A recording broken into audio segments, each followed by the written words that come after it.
Live from the world's capital markets, here are the latest financial headlines brought to you by News Factory.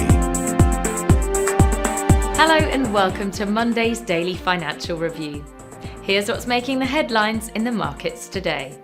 The dollar-yen price remained largely unchanged in the last session. The MACD is giving a positive signal, which matches our overall technical analysis. The Bitcoin-dollar pair rose 0.5% in the last session, after gaining as much as 1.1% during the session.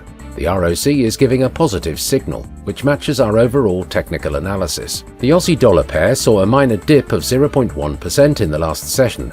The stochastic indicator is giving a negative signal. The oil dollar pair dove 1% in the last session. The stochastic RSI indicates an oversold market. Coming up, the choices from our chief analysts for today.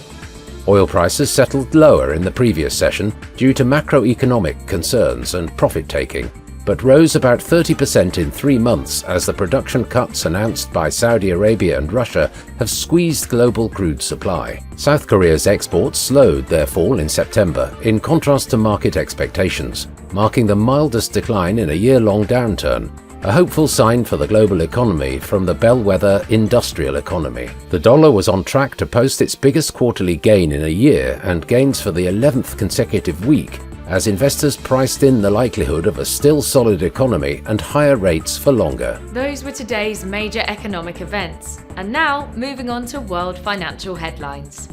The US ISM manufacturing PMI will be released at 1400 hours GMT. The US ISM Manufacturing Employment Index at 1400 hours GMT, the Dutch Market Manufacturing PMI at 0500 hours GMT. The Austrian unemployment rate will be released at 0700 hours GMT. Japan's Jibun Bank Manufacturing PMI at 0000 hours and 30 minutes GMT.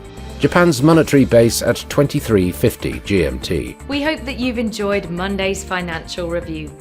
On behalf of all of us here, we wish you a productive trading day.